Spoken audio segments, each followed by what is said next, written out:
कभी आपने खुले आसमान को देखा है और मन ही मन सोचा है काश मैं भी उड़ पाता, बिना किसी पंख के, बिना किसी मशीन के, बस अपने ही शरीर और चेतना की शक्ति से। ये विचार आज भले ही असंभव लगे, लेकिन हमारे प्राचीन ऋषियों के लिए ये कोई कल्पना नहीं थी। वे कहते थे मनुष्य के भीतर ऐसी दिव्य शक्तियां छिपी हैं जो अगर जागृत हो जाए तो वो प्रकृति के हर नियम को चुनौती दे सकता है। भारतीय योग परंपरा में एक ऐसी ही रहस्यमय शक्ति का वर्णन मिलता है, वायु सिद्धि। ये कोई साधारण योग विद्या नहीं, बल्कि वो गुप्त रहस्य है जिसके द्वारा साधक बिना पंखों के हवा में उड़ सकता है, अपने शरीर को इतना हल्का कर सकता है कि गुरुत्वाकर्षण भी उसे रोक नहीं पाता। प्राचीन ग्रंथों में लिखा है, जब योगी पंच तत्वों पर अधिकार पा लेता है, जब वो वायु तत्व को अपने वश में कर लेता है, तब शरीर की सीमाएं टूटने लगती हैं। तब वो केवल चलने वाला प्राणी नहीं रह जाता, बल्कि आकाश मार्ग का यात्री बन जाता है। ये वही अवस्था है जिसे गुप्त वायु सिद्धि कहा गया है। एक ऐसी शक्ति जो न केवल शारीरिक रूप से मनुष्य को हल्का बनाती है, बल्कि उसे मानसिक और आध्यात्मिक बंधनों से भी मुक्त कर देती है। लेकिन सवाल ये है, क्या ये सचमुच संभव है? क्या मनुष्य सच में बिना किसी तकनीक या मशीन के उड़ सकता है? और अगर हाँ, तो आखिर ये रहस्य क्या है जो हजारों वर्षों से साधकों द्वारा छिपा कर रखा गया? आज के इस वीडियो में हम इन्हीं रहस्यों की परतें खोलने वाले हैं। हम देखेंगे कि प्राचीन ऋषियों ने वायु सिद्धि को किस तरह प्राप्त किया, इसका दर्शन और विज्ञान क्या है, और आधुनिक मनुष्य इससे क्या सीख सकता है। ये कोई साधारण विषय नहीं, बल्कि चेतना और प्रकृति के सबसे गहरे रहस्यों में से एक है। तो आइए तैयार हो जाइए एक अद्भुत यात्रा के लिए। उस यात्रा पर जहां कोई पंख नहीं होते, फिर भी उड़ान होती है, जहां शरीर नहीं चलता, चेतना चलती है, और जहां इंसान इंसान नहीं, आकाश का यात्री बन जाता है। मानव सभ्यता के आरंभ से ही आकाश को छूने की आकांक्षा उसके भीतर गहराई से बसी हुई है। पक्षियों को उड़ते देखकर हमारे पूर्वजों ने भी यही सपना देखा, क्या हम भी कभी बिना पंखों के हवा में उड़ सकते हैं? लेकिन भारतीय संस्कृति में यह सवाल केवल जिज्ञासा नहीं था, बल्कि आध्यात्मिक खोज का हिस्सा था। ऋषियों और योगियों के लिए उड़ना केवल शारीरिक शक्ति का प्रदर्शन नहीं, बल्कि चेतना की ऊंचाइयों को छूने का प्रतीक था। प्राचीन भारत में वायु को केवल हवा नहीं माना गया, बल्कि उसे प्राण कहा गया, जीवन का सार। उपनिषदों और योग सूत्रों में प्राण को जीवनी शक्ति कहा गया है, जो हर जीवित प्राणी के भीतर प्रवाहित होती है। जब साधक इस प्राण को नियंत्रित करना सीख लेता है, तब वो केवल अपनी श्वास ही नहीं, अपने शरीर और मन को भी नियंत्रित कर सकता है। वायु सिद्धि इसी नियंत्रण का सर्वोच्च रूप है। जब साधक वायु तत्व को अपने वश में कर लेता है और शरीर को प्रकृति के नियमों से ऊपर उठा देता है। ऋग्वेद में वायु देव को देवताओं का मित्र कहा गया है, जो गति, जीवन और ऊर्जा के प्रतीक है। वायु की गति ही जीवन को गतिशील बनाए रखती है। तैत्तिरीय उपनिषद में कहा गया है, वायु ही प्राण है और प्राण ही चेतना है। इसका अर्थ यह है कि वायु तत्व केवल बाहरी हवा नहीं, बल्कि भीतर बहने वाली शक्ति है, जिसे यदि साधक समझ ले तो वो स्वयं ब्रह्मांड की गति के साथ एकाकार हो सकता है। महर्षि पतंजलि ने अपने योग सूत्रों में कहा है, शरीर और आकाश के संबंध पर संयम करने से योगी वायु में गमन कर सकता है। ये कोई रूपक नहीं, बल्कि योग विज्ञान का एक स्पष्ट संकेत है। यह संयम का अर्थ है धारणा, ध्यान और समाधि। जब तीनों का मिलन होता है, तब चेतना इतनी सूक्ष्म हो जाती है कि शरीर भी उसी सूक्ष्मता का अनुसरण करता है। पुराणों में कई उदाहरण हैं जहां ऋषियों और देवताओं ने वायु तत्व पर अधिकार पाकर अद्भुत कार्य किए। भगवान हनुमान वायु पुत्र कहलाते हैं। वे वायु तत्व के पूर्ण नियंत्रक थे। उनकी लघिमा सिद्धि के कारण ही उन्होंने समुद्र लांघा और आकाश में उड़कर लंका पहुंच गए। इसी प्रकार ऋषि दुर्वासा, देवर्षि नारद और कई योगी अपने सूक्ष्म शरीर के माध्यम से लोकों में विचरण करते थे। तांत्रिक परंपरा में भी वायु सिद्धि को अत्यंत गुप्त माना गया है। कहा गया है कि ये सिद्धि केवल उन लोगों को मिलती है जिन्होंने पंच तत्वों पृथ्वी, जल, अग्नि, वायु और आकाश पर पूर्ण अधिकार पा लिया हो। जब वायु तत्व की प्रधानता बढ़ जाती है, तब शरीर अपनी स्थूलता खो देता है और हल्कापन प्राप्त करता है। ये हल्कापन ही उड़ान की पहली सीढ़ी है। लेकिन समय के साथ ये ज्ञान आम लोगों से छिपा दिया गया। कारण था इसका संभावित दुरुपयोग। वायु सिद्धि अत्यंत शक्तिशाली होती है और इसे बिना गुरु की दीक्षा और पात्रता के प्रयोग करना खतरनाक माना गया। इसलिए ये ज्ञान केवल गुरु से शिष्य तक मौन परंपरा में पहुंचाया गया और ग्रंथों में इसका उल्लेख प्रतीकात्मक भाषा में किया गया। आज विज्ञान भी धीरे धीरे उसी दिशा में बढ़ रहा है। जीरो ग्रेविटी, मैगलेव ट्रेन और क्वांटम लेविटेशन जैसी तकनीकें इस बात की ओर संकेत करती हैं कि गुरुत्वाकर्षण को चुनौती देना संभव है। फर्क केवल इतना है कि जहां विज्ञान इसे बाहरी साधनों से हासिल करने की कोशिश कर रहा है, वहीं योग इसे भीतर की ऊर्जा से संभव बताता है। गुप्त वायु सिद्धि का दर्शन यही है। जब मनुष्य अपने भीतर की हवा को समझ लेता है, जब वो प्राण को नियंत्रित करना सीख लेता है, तब उड़ान केवल एक कल्पना नहीं रहती, बल्कि एक अनुभूति बन जाती है। अब जब हमने ये समझ लिया है कि वायु सिद्धि केवल पौराणिक कथा नहीं, बल्कि चेतना का एक गहरा विज्ञान है, तो अब समय है इसके रहस्यों को और करीब से जानने का। ये सिद्धि वास्तव में कैसे काम करती है? साधक किस प्रकार अपने शरीर को गुरुत्वाकर्षण से ऊपर उठाने लायक बना लेता है? इन सवालों का जवाब हमें योग और साधना के सूक्ष्म विज्ञान में मिलता है। सबसे पहले ये समझना जरूरी है कि हमारा शरीर पंच तत्वों से बना है: पृथ्वी, जल, अग्नि, वायु और आकाश। इनमें से पृथ्वी और जल तत्व हमें स्थूल और भारी बनाते हैं, जबकि वायु और आकाश तत्व हमें हल्कापन और गति देते हैं। गुप्त वायु सिद्धि की साधना का मूल सिद्धांत यही है: शरीर के भीतर वायु और आकाश तत्व को बढ़ाना और पृथ्वी तथा जल तत्व को संतुलित करना। जब ये संतुलन बदल जाता है, तब शरीर अपनी स्थूलता खो देता है और ऊपर उठने लगता है। ऋषि कहते थे, जो वायु को जानता है वही गति को जानता है। साधक सबसे पहले श्वास पर अधिकार करना सीखता है। हमारी सांस केवल ऑक्सीजन नहीं, बल्कि प्राण है, और यही प्राण धीरे धीरे चेतना को ऊपर उठाने का माध्यम बनता है। जब कोई साधक प्राण को नियंत्रित करना सीख लेता है, तो वो शरीर के हर कण को प्रभावित कर सकता है। पहला चरण है श्वास जागरूकता। साधक धीरे धीरे श्वास को गहरा और लंबा बनाना सीखता है। इससे शरीर के भीतर की ऊर्जा स्थिर होने लगती है। दूसरा चरण है कुंभक, यानी श्वास को रोकने की कला। ये शरीर को वायु के प्रभाव में लाता है और साधक को भीतर की गति का अनुभव कराता है। तीसरा चरण है सूक्ष्म श्वास, जहां श्वास इतनी महीन हो जाती है कि वो केवल चेतना के स्तर पर महसूस होती है। ये वही अवस्था है जहां शरीर हल्का महसूस होने लगता है। प्राचीन योगियों के अनुसार जब साधक वायु शरीर का अनुभव करना शुरू करता है, तब उसे लगता है कि उसका शरीर अब वही नहीं रहा जो पहले था। वो हल्का हो जाता है, सीमाएं धुंधली पड़ जाती हैं और कभी कभी शरीर जमीन से ऊपर उठने लगता है। ये प्रक्रिया अचानक नहीं होती, बल्कि वर्षों की साधना और संयम के बाद ही संभव होती है। इसी सिद्धि का एक और पहलू है संयम। पतंजलि योग सूत्र में कहा गया है कि जब साधक शरीर और आकाश के संबंध पर संयम करता है, तो वो आकाश में गमन कर सकता है। संयम का अर्थ है धारणा, ध्यान और समाधि का एकीकृत अभ्यास। जब मन, प्राण और शरीर एक बिंदु पर केंद्रित हो जाते हैं, तब शरीर प्रकृति के सामान्य नियमों से ऊपर उठ जाता है। आधुनिक विज्ञान इसे समझाने की कोशिश करता है। जैसे ही किसी वस्तु का वजन कम होता है और घनत्व घटता है, वो ऊपर उठने लगती है। हीलियम से भरा गुब्बारा हवा में उड़ता है क्योंकि वो हवा से हल्का होता है। ठीक वैसे ही जब योगी का शरीर ऊर्जा और चेतना से भर जाता है और स्थूलता खो देता है, तब गुरुत्वाकर्षण उसका कुछ नहीं बिगाड़ पाता। गुप्त वायु सिद्धि का संबंध केवल शारीरिक उड़ान से नहीं, ये मानसिक और आध्यात्मिक उड़ान की है।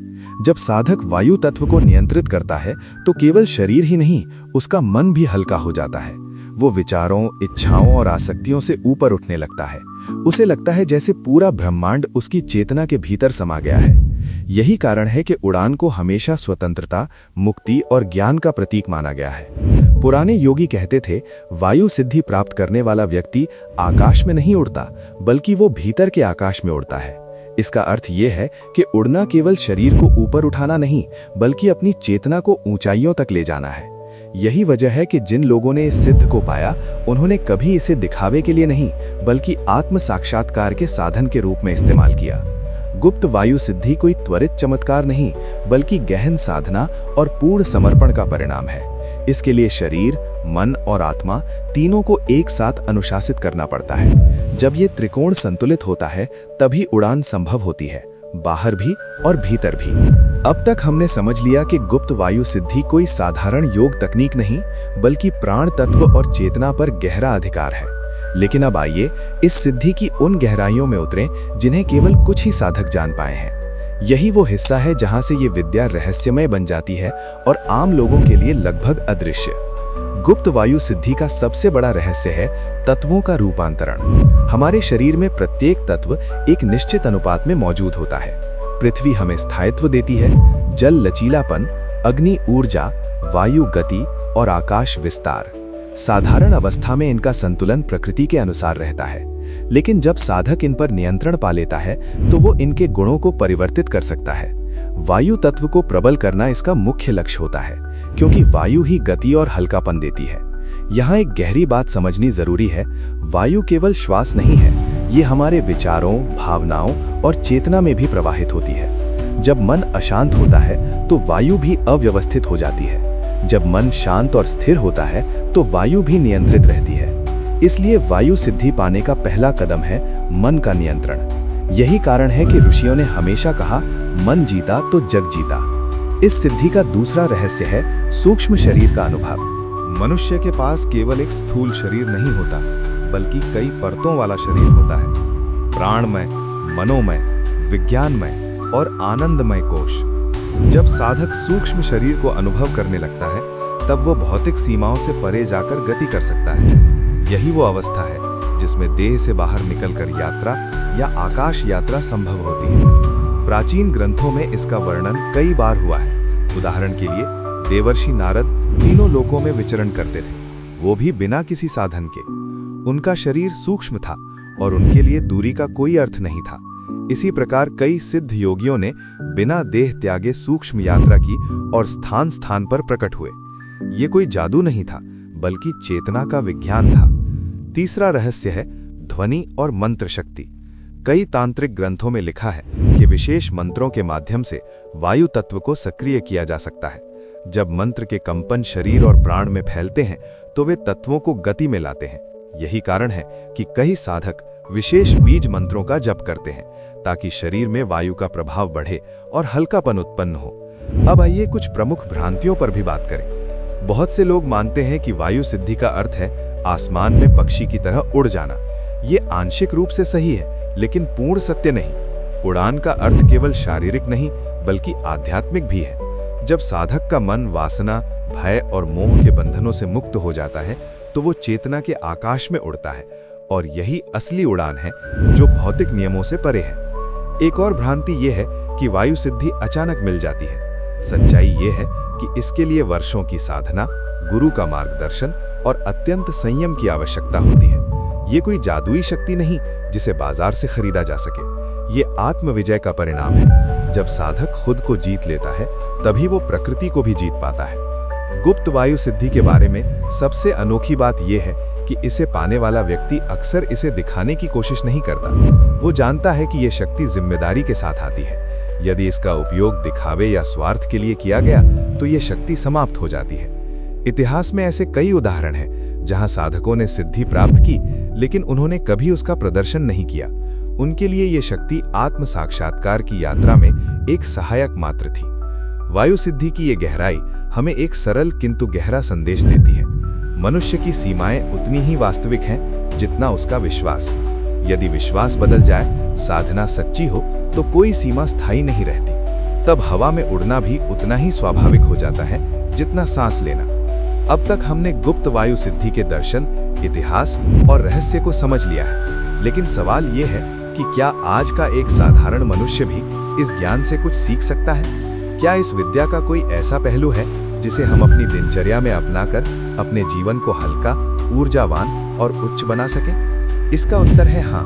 हालांकि पूर्ण वायु सिद्धि प्राप्त करना बहुत कठिन और दीर्घकालिक साधना का परिणाम है, फिर भी इसके कुछ आरंभिक अभ्यास ऐसे हैं जिन्हें हर व्यक्ति अपने जीवन में अपना सकता है। ये अभ्यास आपको शरीर और मन को हल्का करने में मदद करेंगे, चेतना को ऊपर उठाने की दिशा में ले जाएंगे और धीरे धीरे आपको उस सूक्ष्म शक्ति के करीब पहुंचाएंगे जिसे आर्षियों ने वायु सिद्धि कहा है।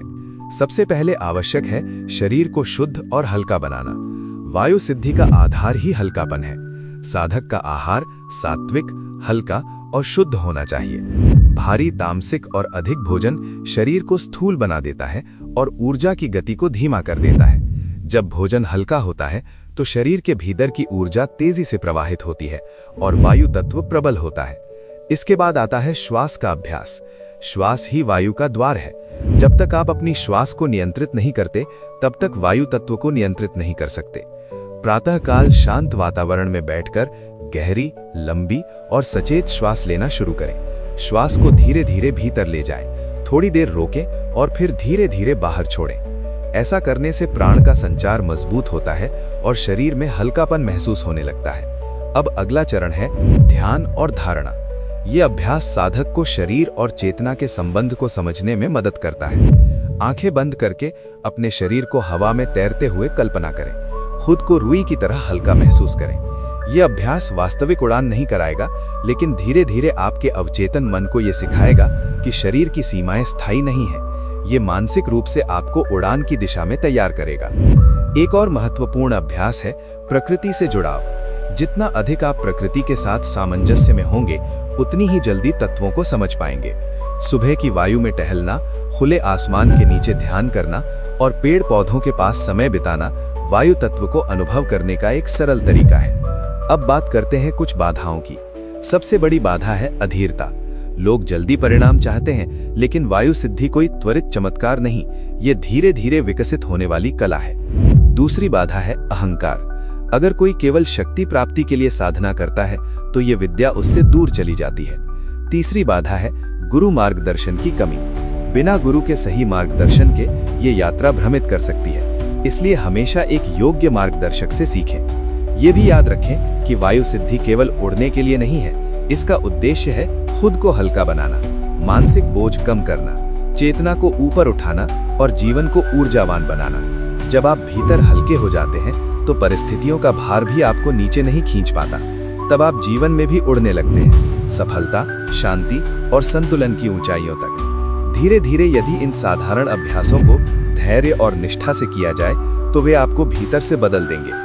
और कौन जाने, किसी दिन यही छोटे कदम आपको उस महान सिद्ध की ओर ले जाएं, जिसे आर्षियों ने सदियों पहले प्राप्त किया था।